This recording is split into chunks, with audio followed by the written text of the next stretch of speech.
ځان خالی کول نفلی عبادت پر دا افضل دی نکاح ادا تفریق په دې خبره باندې و قاعده دا و چې دا نکاح څه ده دا خو یو عقد مالی ده عقد دا یعنی تړل دی مال وال تړل دی ځکه مال به ورکه خزه ده او فائدہ باخله خزینه دا خو یو عقد څه د مال دا پرشان د عام عقود مالیه وده عام عقود مالی چاته وایي بیع شراء ته وایي بیع شراء دا خو مباحات نه ده دا یو مباح عمل ده دغه اباحت له وجه نه ګوره نکاح کته باطله په طلاق هیڅ ګناه پکې نشته چې هر وخت تبعی ته نکاح مات که بیا طلاق په یوځي ورکه درې طلاق په یو تور کې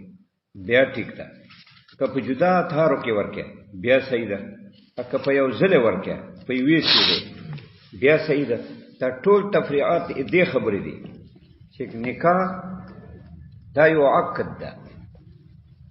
د مال عقد ده نو دا د بیع افرادونه ده په بیع مباحاتونه ده نو دا مباح شه ځکه فرد د مباح مباحي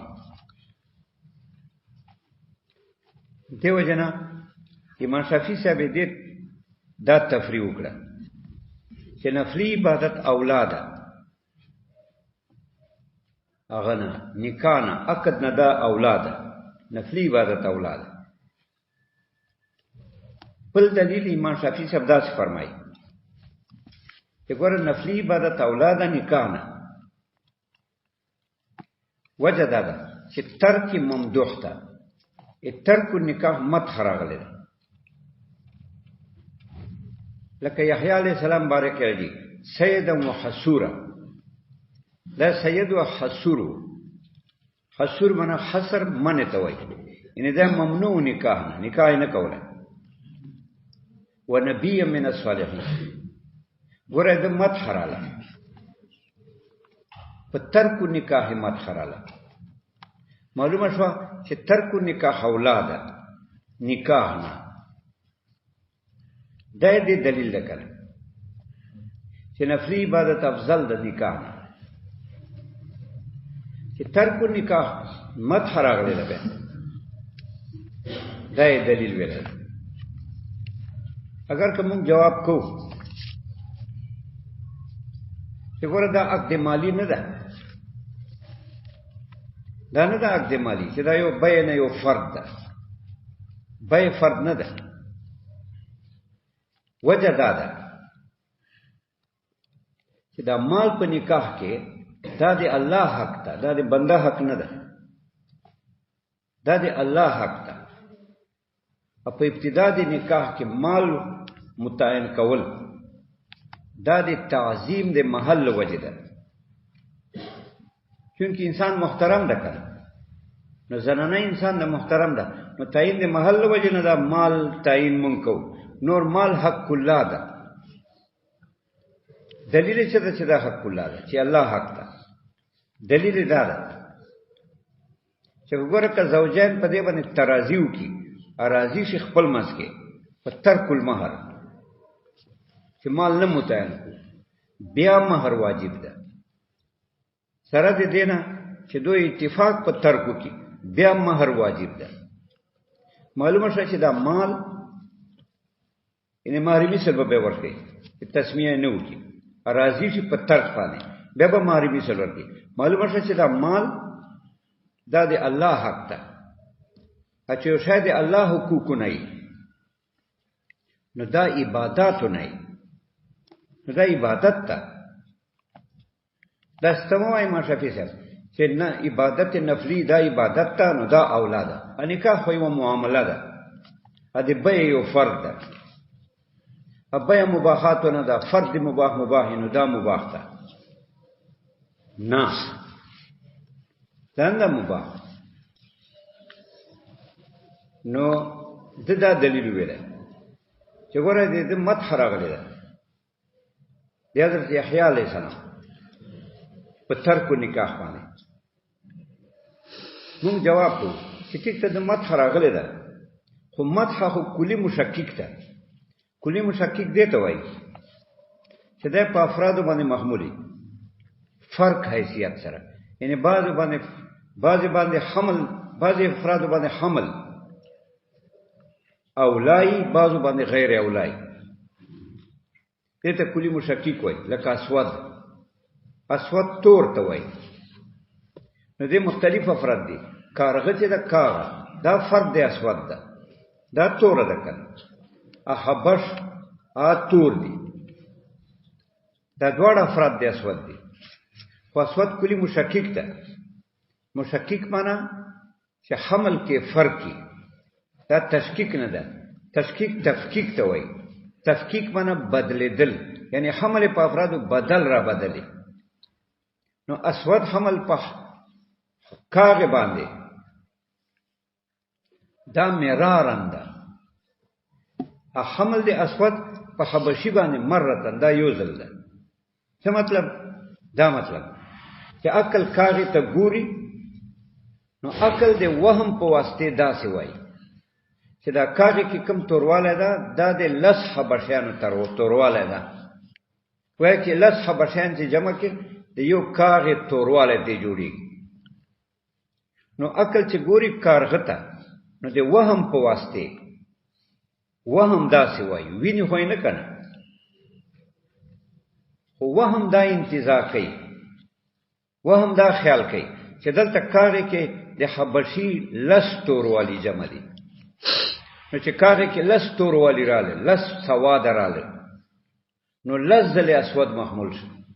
ځکه یو ځل سوادي نو اسود بیا سواد اسود بیا سواد اسود نو ګویا په کاغه باندې اسود لزل محمول شو حبشي کې خو یو تورواله ده نو دی باندې یو ځل محمول شو ځکه مبدل وجه مشتق حملېږي کنه چې قیام خو قائم محمول ده چې سواد خو اسود بوای نو چې عقل ورګه ده په واسطه دی وهم دا خبره رواخستله انتزاع وکړه انتزاع من راخستل وهم په واسطه عقل دا خبره رواخسته چې په کاغه کې د حبشي لس تور والدي ځکه کاغه ډیره توره ده نو لس سواده چې قائم دي وایي کې د حبشي لس سواده په کاغه قائم دي نو لس سواده چراله نو لزل اسود په محمول شو اسود اسود اسود اسود لزل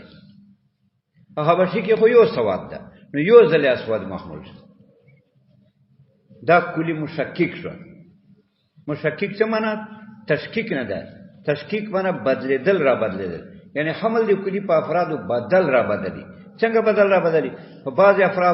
بعضی افراد باندې حمل شدیدی یعنی ډیر حملېږي په بعضی افراد باندې حمل ضعیفی یعنی یو ځل په حملېږي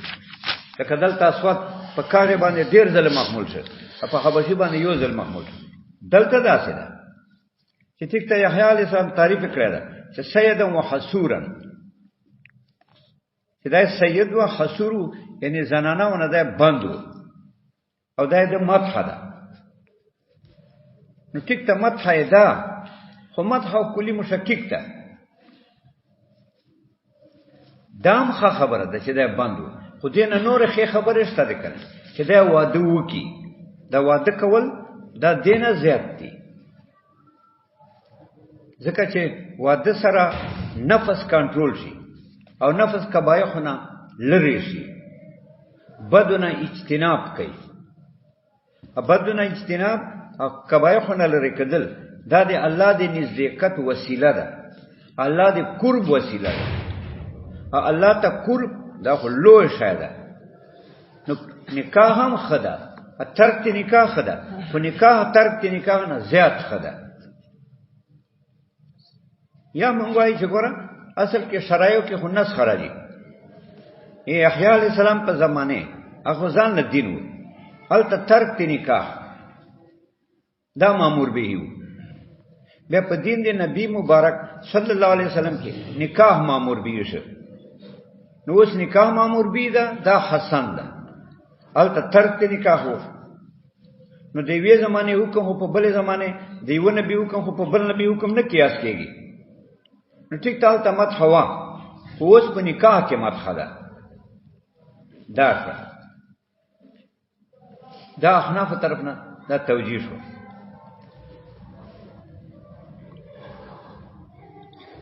بل دلیل هم وایي شوافی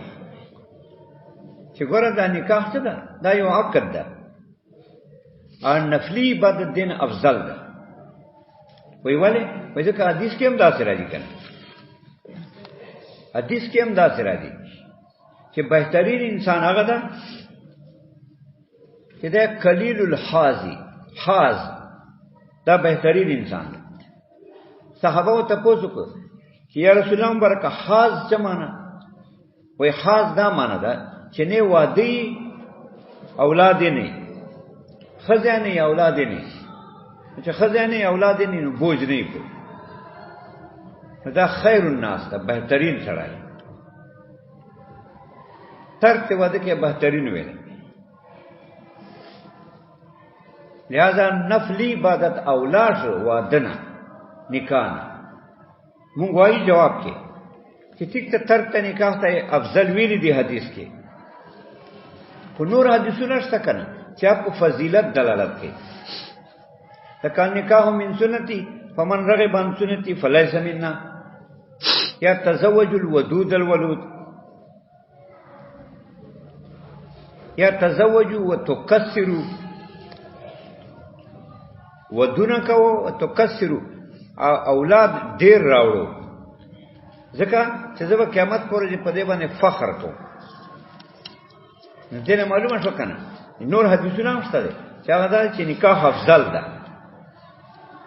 نو تعارض په حدیثانو کې راغلی ځکه بعضې حدیث داسې ویله چې ترک ته واده بهتر ده خیر الناس قلیل الحاز بهترین انسان هغه ده چې دغه بوج کمی حاز معنی ده چې اولاد نه خزانه چې اولاد نه خزانه بس فارغ وي دین ته علم ته عبادت ته دین خدا معلومه شو چې ترک بهتر ده خو البته بل حدیث نه دا معلومیږي چې نکاح من سنتي ما چې نکاح افضل ده یا تزوج الودود الولود دا څه زنانه کو چې مینه تر سره کوي اولاد ډیر راوړي دا به ته پلار نکنه معلومه انیاګانو نه به معلومه چې دې کې دا صفات شته دي دا احادیث کې چې تعارض راځي نو وجه د تطبیق دا ده چې موږ به رجوع کوو قول د صحابي ته صحابي عبد الله ابن مسعود ده هغه نکاح ته ترجیح ورکړي ځکه عبد الله ابن مسعود نه دا روایت ده چې دا وایي چې کما ته علمي چې زه لس ورځې جندایم نو زه به خامخا نکاح کوم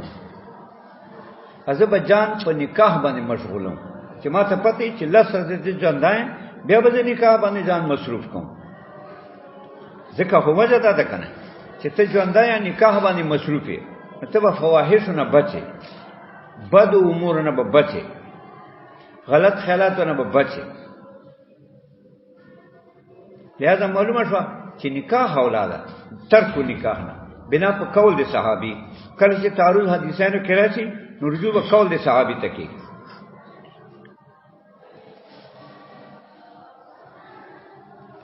دا شو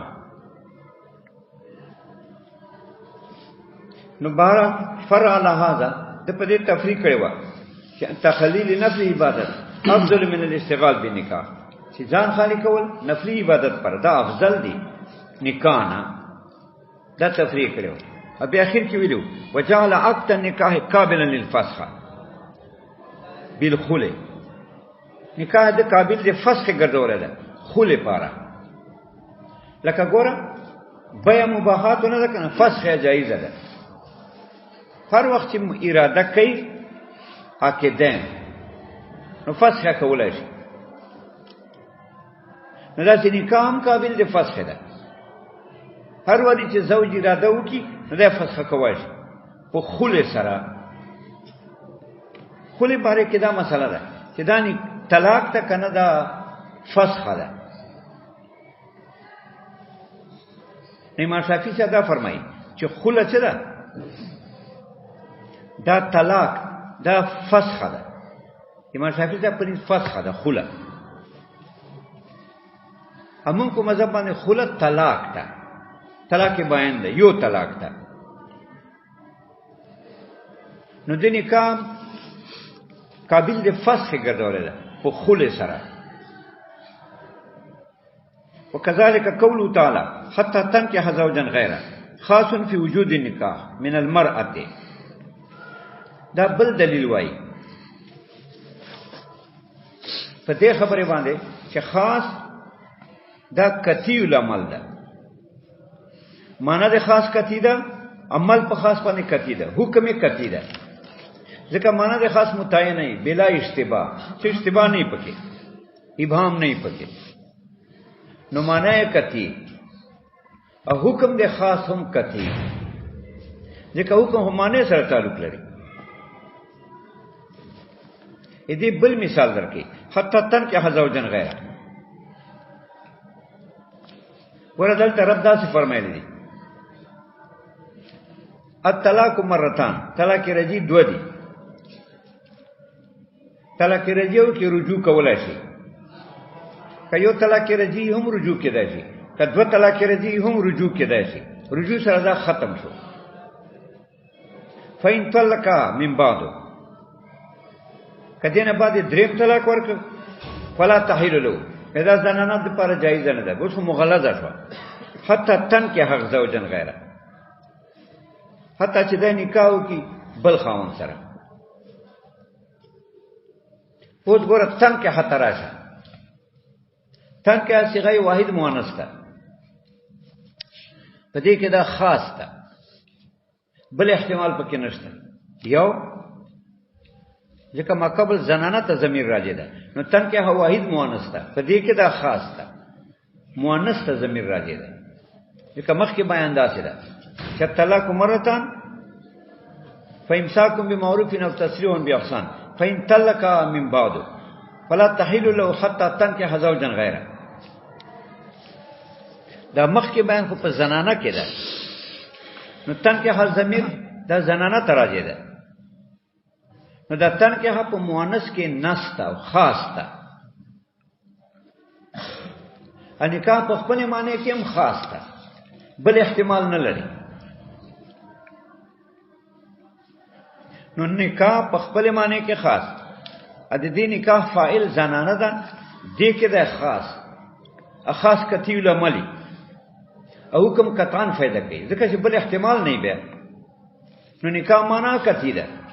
ان نسبت زنانه ته راغله ده آی فاعل ده دا نسبت کتی ده دې کې ده خاص ده خاص معنا کتی حکم کتی لہذا نکاح کتی شو چې نکاح کتی شو نو نتیجه دا وتله چې زنانه خپل نکاح کولای شي بنا په نص بنا به حکم الخاص چې خپل زنانه نکاح کولای شي ځکه خاص ته قران دا ویل چې حتی تک که زوجن غیر چې دا بل زوج سره نکاح وکړي چې بل زوج سره نکاح وکړي هغه به طلاق کوي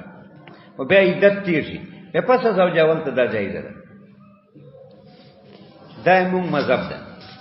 دا موږ دلیل ده امام شافعی سے فرمایي چې نه حدیث تا کنه حدیث کې دا راځي چې زنانه خپل نکاح نشي کوي به د اذن د ولینا ولی به په نکاح ورکړي ولی پلاری یا مثلا تری یا وروري نکي دا د په نکاح ورکوي شي خپل ځای نکاح نشي کوي دلیل څه وایي وای حدیث کې راځي کنه چې ايو ممرأه نکحت نفسها بغیر اذن وليها فنکاح باطل باطل باطل کومه زنانه چې خپل نکاح وکړ اذن دی ولی نو دا نکاح باطل ده دا یو روایت دا د ام المؤمنین روایت ده حضرت عائشہ صدیقہ رضی الله تعالی عنها بل روایت هم شته د ابو موسی اشعری هغه فرمایي لا نکاح الا بولی نکاح بصیر ولی کوي دا تصریح په دی باندې کنه چې د زنانه په عبارت باندې نکاح نه د مناقض چې زنانه خپل نکاح کوي اوس خاص او حدیث باندې کې تعارض ده خاص ته قران ده او حدیث خبره واحد ده او دا مثلا موږ مخکې ویل ده چې خاص ته کتاب الله خبر روایت باندې تعارض راشي اگر که تعارض حقیقي نه ده ممکن ځکه تعارض حقیقي خو مساوات ته دلیلانو ته وایي چې دواړه دلیلانو کې مساوات دي عدالت خو مساوات دلیلانو کې نشته ځکه یو قرآن دی یو حدیث تابع خبر واحد ده مساوات خو نشته پکې تعارض نشته اصطلاحي خو ظاهري معارضات تعارض تا ظاهري تعارض تا ته مقابله ته نفس مقابله خوشتا کړه اگر که قرآن کوي ده خاص ته قرآن پاک او حدیث خو خبر واحد ده دا خو ځواني ده نو ظاهري تعارض تا ظاهري تعارض تا ته معارضات تقابل نفس مقابله شته او قاعده دا ده چې خاصون کې کتی ده خبر واحد ځواني ده نو عمل په خاص ته قرآن پاکي ځکه کتیه ځواني من کې چې مقابله راشي نو ترجیح کتی ته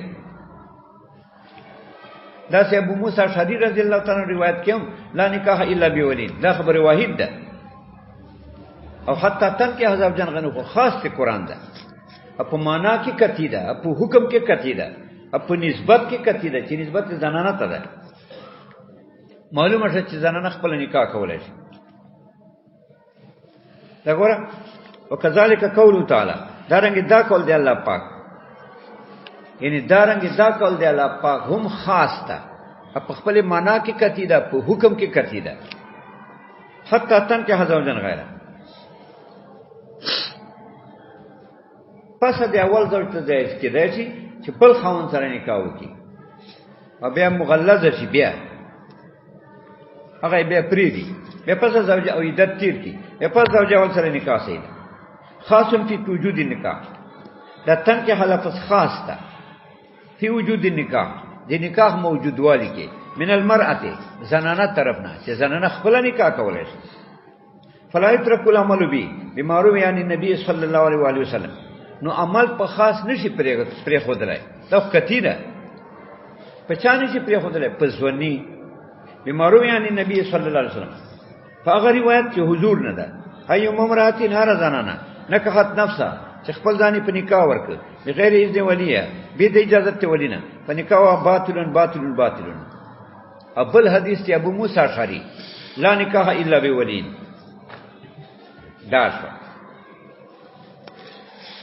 دا تفریح وکړه په خاص باندې دومره تفریح ويتفرع من الخلاف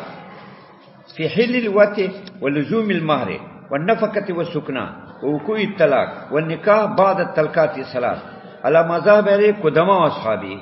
بخلاف ما اختاره المتاخرون منهم وہ دې تفریحات کې تفریدا کې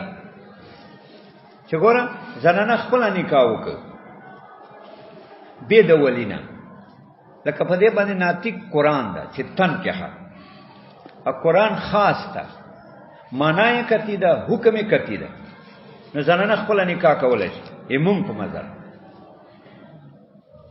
ایمان شافعی صاحب په مذهب نشي کولای دې دوړو مذهبونو متعلق دا تفریدا چې موږ په مذهب باندې حل الوته وته حلال چې زنانه خپل نکاح وکړي وته ټیک ده ځکه نکاح صحیح ده او دا ثابت ته خاص ته قرآن پاک چې تن کې حدا اکتی ده نو د دې نکاح یقینا صحیح ده نو چې نکاح یقینا صحیح نو زوج دې سره وته کولای شي چې خپل دې نکاح کړی ده په مذهب د امام شافعي صاحب وته نشي کولای ځکه چې ولی اجازه نه وبه ولزوم النهب مہر موږ په مذهب باندې مہر لازم ده کوم مسما کړای خو مسما به ورکي اکني مسما کړای خو ماری مثال به ورکي اکه اتفاق په ترک المہر کړای بیا به مہر ورکي ځکه مہر او مال دا حق الله ده دا د دوی په ارادو نه ساکتيږي کزاوجان خپل منځ کې مشوره وکړي چې مہر نشته بس نه غواړي بیا به مہر لازمي یو له وجه د عظمت ته محل نه چې فرج دي زنانه ده بل دا خو کله ده نو کله خو نه ساکتيږي پر آزاد زوجانو چې زوجان اتفاق وکړي چې مہر بنئ په دې باندې د الله حقوق نه ساکتيږي نو مہر لازم ده مونږ په مذهب ځکه نکاح صحیح ده نو مہر بخا مخاورته یو مہر می سر ورته